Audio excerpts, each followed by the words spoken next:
दोस्तों, आज मैं आपके लिए पानी में पकड़े गए 5 सबसे बड़े जानवर लेकर आई हूँ। चीन की साइज को देखकर आप भी चौंक जाओगे और कभी पानी के नजदीक नहीं जाना चाहोगे। Joint cylinder. ज्यादातर लोगों को ऐसा लगता है कि वो सैलामेंडर को अपने हाथों से पकड़ सकते हैं, लेकिन जब आप जापान में मिले इस 1.5 मीटर लंबे डर को देखते हैं तो आपका नजरिया इसको लेकर बदल जाएगा।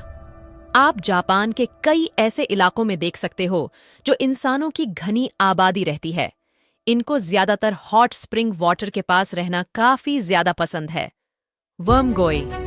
ऑस्ट्रेलिया में रहने वाला एक मछुआरे ने इस गोइंग मछली को पकड़ा, जो कि अब तक की देखी गई सबसे अजीब मछली में से एक थी। इसे देखकर कई लोगों ने इसे एलन फीस का नाम दिया।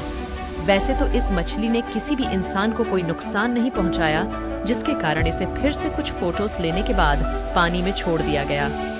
कॉल जरी स्टोन जॉन। 300 किलो वजनी यह मछली कर्नाटक के फ्रेश वाटर रिवर में देखी गई, जो कि अब तक की सबसे भारी रोड की मदद से पकड़ी गई थी। लेकिन अब तक आपको मछली की इतनी बड़ी प्रजाति आसानी से देखने को नहीं मिलती, क्योंकि इसके बढ़ते शिकार के चलते यह मछली विलुप्त की कगार पर है। Small to सोफीस।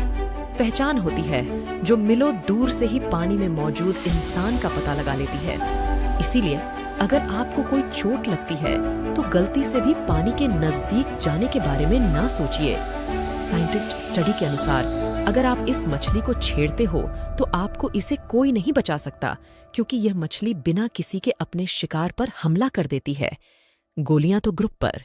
यह मछली की एक ऐसी प्रजाति है जो ज्यादातर ऑस्ट्रेलिया समुद्र में पाई जाती है, लेकिन 1961 में एक दिन कुछ मछुआरों को इस प्रजाति की सबसे बड़ी मछली, जिसका वजन 365 किलो का था, समुद्र में मिलती है, जो कि अब तक की सबसे भारी रोड की मदद से पकड़ी गई थी।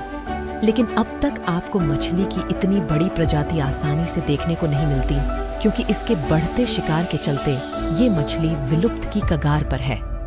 दोस्तों, अगर आपको आज का वीडियो अच्छा लगा हो तो ओ वीडियो को लाइक करें और चैनल को सब्सक्राइब कर लें